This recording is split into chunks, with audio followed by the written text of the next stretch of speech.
Bonjour, bienvenue sur la chaîne Un brin d'ADN. Dans cette vidéo-ci, il sera question de comment reproduire ou bien simuler les communautés génétiques des divers sites de tests d'ADN.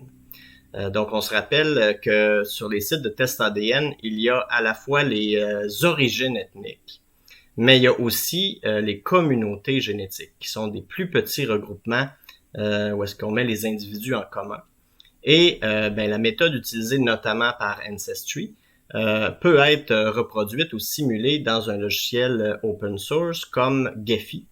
Et je vais vous montrer comment reproduire ces communautés-là. Donc, si on ouvre Gephi, ce qu'on voit présentement à l'écran, c'est mon propre graphique que je construis au fil des semaines et des mois. Présentement, il y a 7754 cercles, des petits ronds qu'on appelle des nodes dans Gephi. C'est en fait des individus. Donc, un graphique qui a presque 7800 individus. Et les edges, qui sont au nombre ici de 43 000, c'est les relations entre les individus. Donc, c'est un graphique que j'ai commencé à construire, ça fait déjà plusieurs mois. Il est quand même assez costaud, mais ces 7754 individus-là proviennent uniquement de mon top 188 matchs. Donc, je prends la liste d'Ancestry, je la descends dans l'ordre, la liste principale de correspondance, et je suis rendu au match numéro 188. C'est à peu près autour de 70 centimorgane. Et pour chacun, j'ouvre la fiche de correspondance en commun entre moi-même et chacun de ces top 188 matchs. Et les correspondances en commun, je les ajoute aussi, ce qui fait monter le chiffre à presque 7800 personnes en tout en faisant ça. Ce que je vais vous montrer, donc, comme je vous disais en introduction, c'est qu'est-ce que Ancestry fait pour reproduire, en fait, pour assigner des gens à des communautés génétiques. Donc, comme je disais, il y a les estimations d'origine ethnique. Ça, c'est beaucoup plus général. Donc, quand on reçoit son test, puis on s'en va voir les origines de tant de pourcentage de France, d'Europe, d'Amérique du Sud, d'Allemagne, des choses comme ça, selon les sites. Ça, c'est vraiment qui compare notre ADN en parallèle à l'ADN des gens. Donc, ça tient pas en compte beaucoup l'arbre de la personne ou le pedigree, parce que c'est des origines qui datent de plusieurs siècles, ou au moins de quelques siècles en tout cas. Et donc, l'estimé des origines ethniques est beaucoup plus général, si on veut. Par contre, il y a plusieurs sites, dont Ancestry, où est-ce qu'ils vont nous attribuer à des communautés génétiques. Et à ce moment-là, ils se servent beaucoup plus du pedigree des gens, donc de l'arbre généalogique que les gens ont mis sur le site. Et à ce moment-là, ce qu'ils utilisent comme formule, ils disent dans leur white paper, en fait, là, leur description de comment ils procèdent pour assigner des gens aux communautés génétiques, ils mentionnent qu'ils utilisent le pedigree des gens et qu'ils utilisent aussi la méthode Louvain. Eh bien, dans le logiciel Gephi, il y a une espèce de une petite statistique ici, l'onglet statistique, où est-ce qu'on peut utiliser exactement la méthode Louvain. C'est dans la statistique de modularité, qui est juste ici. Ce qu'on fait, c'est qu'on clique le petit lien Run. On peut jouer ici avec la résolution. Mais avant de faire cette opération-là, je vais juste vous expliquer les couleurs présentement qu'il y a dans mon graphique à moi. C'est beaucoup plus joli, en fait beaucoup plus net dans Preview, si vous êtes dans Gephi. Je vais rafraîchir pour être sûr d'avoir les plus récentes données. Donc voilà. Et évidemment, les couleurs que j'utilise, c'est les mêmes que dans à peu près toutes les vidéos où je mets des couleurs à mes ancêtres, là. Vous pourrez aller voir cette vidéo-là. Donc, les couleurs chaudes, donc orangé, rouge, rose, c'est de mon côté paternel. Et les couleurs plus froides, vert, bleu, cyan, c'est du côté maternel. Donc, moi, j'ai la chance que mon graphique, pour l'instant, de mes correspondances Ancestry, en tout cas, font une espèce de carré presque parfait. Donc, en bas, à droite, c'est du côté du père de ma mère. En haut à droite, c'est du côté de la mère de ma mère. Donc, tout le côté droit, c'est maternel. Et le côté gauche, en haut à gauche, c'est le côté du père de mon père. Et en bas, à gauche, la mère de mon père. Donc, ça fait vraiment 4 coins très séparés. Ce qui est un peu la preuve que déjà là, il y a des communautés qui se sont pas beaucoup mélangées pour chacun de mes grands-parents. Donc, ensuite, essayer de mémoriser là, ce que ça donne un peu, ce que je viens d'expliquer.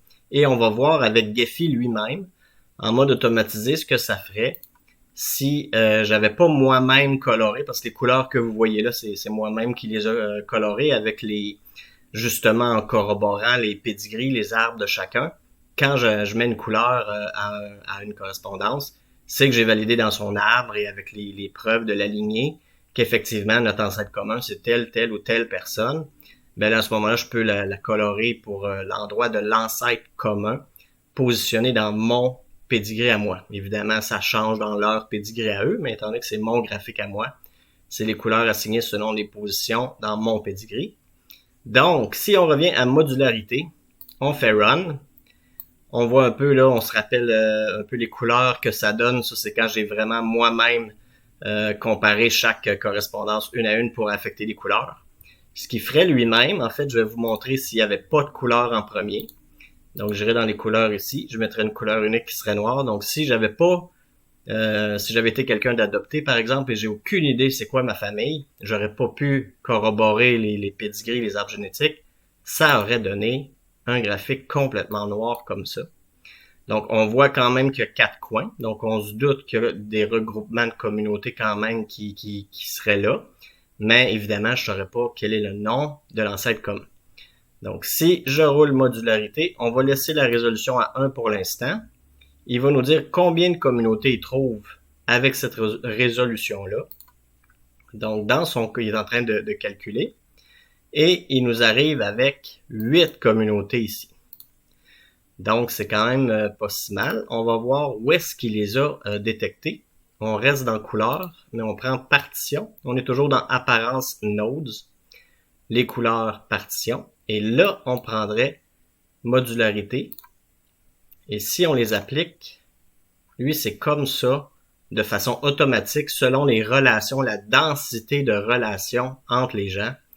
Mais il a quand même déterminé qu'il y aurait une communauté pas mal orange en bas à gauche, espèce de mauve en haut à gauche, il y a un peu de vert ici, et du bleu de ce côté-là. Donc, c'est les 8 communautés qu'il aurait vues, puis ça, c'est purement en considérant la densité des relations, un peu comme Ancestry fait justement, parce qu'eux autres aussi utilisent la méthode Louvain qui ont annoncé dans leur white paper.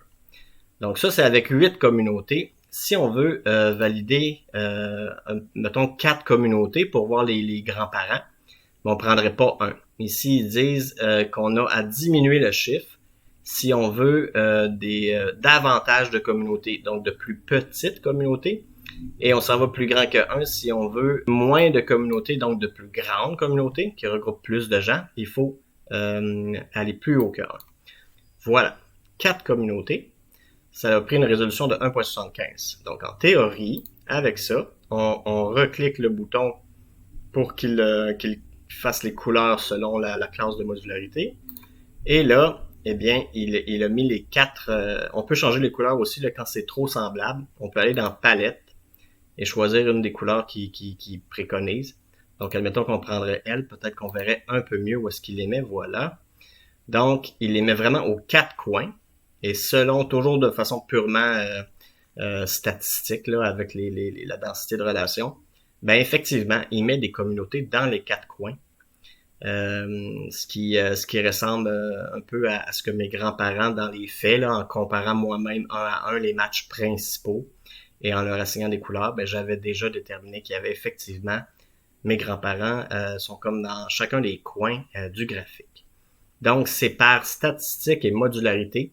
Là, moi, présentement, l'onglet est en haut à droite. Ça se peut que vous, si vous installez Gephi, cette fenêtre-là soit plus bas dans la colonne. Donc, si vous la cherchez en haut, ben, ça se peut qu'elle soit plus bas du côté des panneaux de droite. Et ben, c'est comme ça que les partitions sont faites. Je vais essayer de vous montrer un autre exemple de graphique qui serait plus celui de ma conjointe. Donc, voici le graphique de ma conjointe. Il n'y a pas exactement le même nombre de personnes dans ce graphique-là. En fait, il y a presque 4500 individus. Dans son cas, à elle, j'ai descendu à peu près jusqu'à 44 centimorganes de la liste principale de correspondance. Donc, j'ai descendu un peu plus bas que moi, j'ai eu à le faire. Et dans son cas, elle, j'ai descendu moins loin dans sa liste principale de correspondance. Mais ça donne quand même 4465 personnes avec presque 36 700 relations ou edges en anglais. Donc, dans son cas à elle, si on va dans le preview pour avoir une meilleure qualité d'image, dans son cas à elle, c'est différent de mon graphique à moi qui allait dans les quatre coins. Ça donne vraiment un énorme amas de correspondance un peu du côté gauche et il n'y en a vraiment pas beaucoup du côté droit. Donc, si on se rappelle, c'est les mêmes couleurs. Dans son cas à elle, j'ai un peu moins identifié dans Site. C'est un peu plus complexe avec les correspondances qu'elle a. Mais c'est le même principe de couleur. Donc, ce qui est les couleurs chaudes, là, orangé, rose et tout, c'est de son côté paternel. Il n'y a pas beaucoup de personnes qui ont testé avec cette branche-là. Et donc, les couleurs bleu et vert, c'est de son côté maternel. Et là, il y a un amas vraiment considérable d'interrelations entre les descendants des mêmes ancêtres communs qu'ils ont. Ça peut s'expliquer de deux façons. Là. La première façon, ben, ça dépend toujours du nombre de gens qui testent.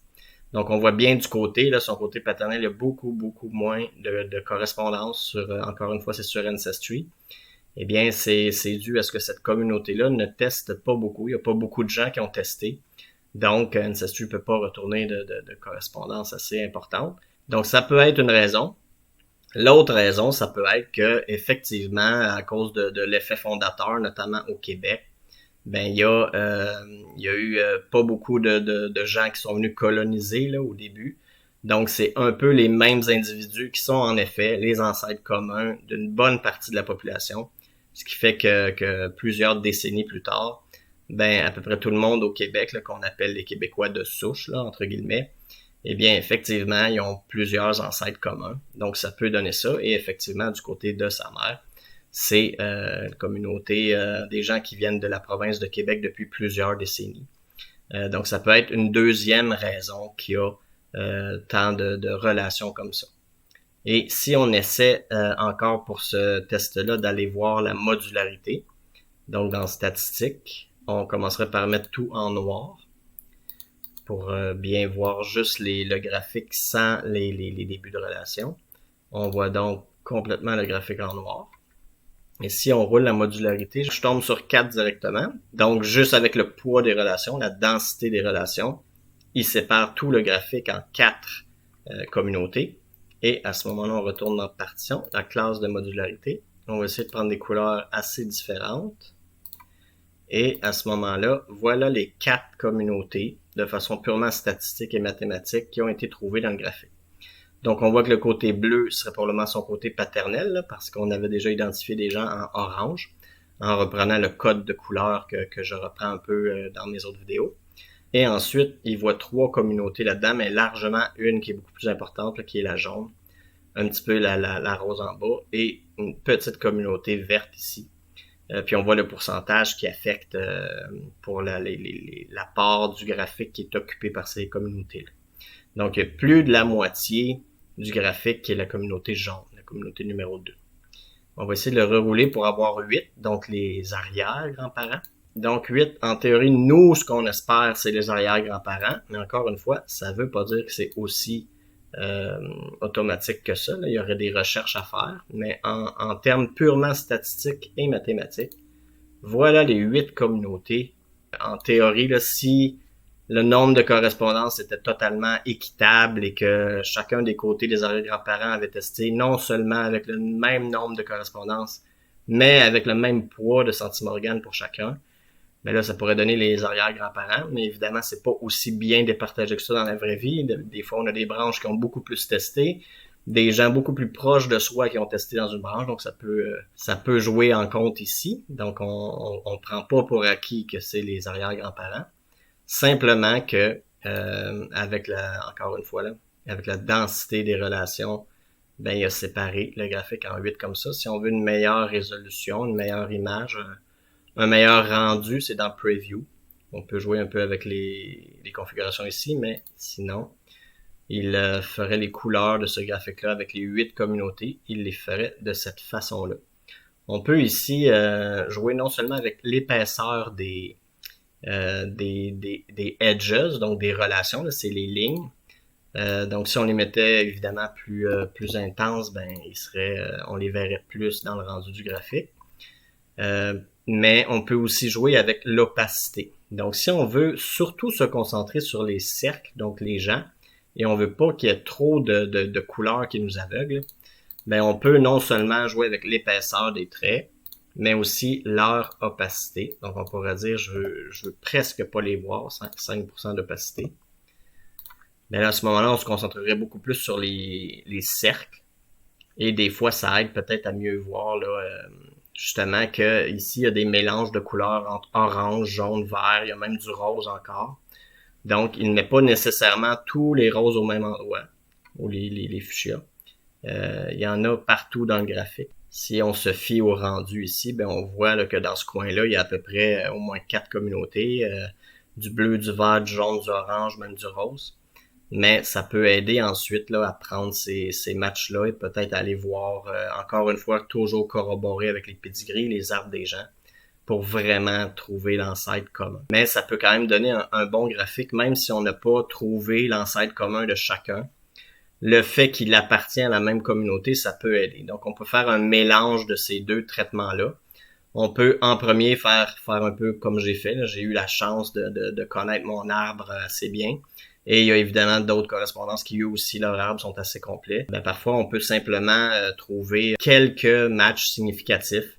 Et dans un groupe où est-ce qu'il y aurait, par exemple, 300 individus, mais déjà juste en ayant 3 ou 4 parmi ceux-là où l'ancêtre commun est trouvé et corroboré, mais si sur un groupe de 300 personnes, on a déjà trouvé 4 qu'on est certain que c'était l'ancêtre commun, ben il y a des bonnes chances que c'est cette lignée-là, du moins peut-être pas exactement pour chacun le même ancêtre commun, mais au moins cette lignée-là où est-ce que les gens sont rapprochés par communauté et dans un même groupe là, de très très distant, là, comme ici. Là, si par exemple on trouve déjà 3 ou 4 personnes ici, on pourrait déjà en conclure que définitivement c'est cette lignée-là qui est de ce côté-là. Après ça, c'est à quel niveau de génération, ça peut varier, mais ça peut aider à trouver ça.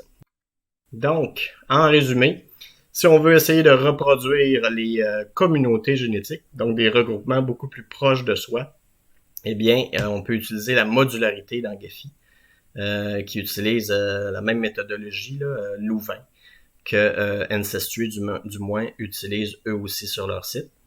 Donc, ça peut aider notamment si vous êtes une personne qui est adoptée, qui n'avait aucune idée c'est quoi votre arbre généalogique. Eh bien, en roulant ce genre de statistiques-là, ça peut déjà donner des pistes, savoir que telle personne est plus proche d'une autre et tout. Et aussi, si vous avez votre pedigree, ça peut juste être intéressant de voir comment les statistiques se comparent avec la réalité. Et comme je disais, les différences peuvent s'expliquer du fait que dans certaines de vos lignées, il y a plus de gens qui ont testé que d'autres, ou les gens qui ont testé sont plus proches de vous. Donc, ça peut faire varier un peu ce que les statistiques purement mathématiques, eux, peuvent renvoyer. Donc, j'espère que vous avez apprécié. Je vous invite à aller voir mes autres vidéos. Si vous trouvez que j'ai passé rapidement sur des sujets, souvent c'est parce qu'il y a d'autres vidéos qui existent qui en parlaient. Donc, je vous invite à consulter ma chaîne pour aller voir d'autres sujets plus approfondis, notamment sur Gephi, sur les termes utilisés ou sur les couleurs utilisées. Je suis toujours content d'avoir des commentaires aussi, donc gênez-vous pas pour poser des questions. Je me ferai un plaisir d'y répondre. Merci beaucoup pour votre écoute et à la prochaine!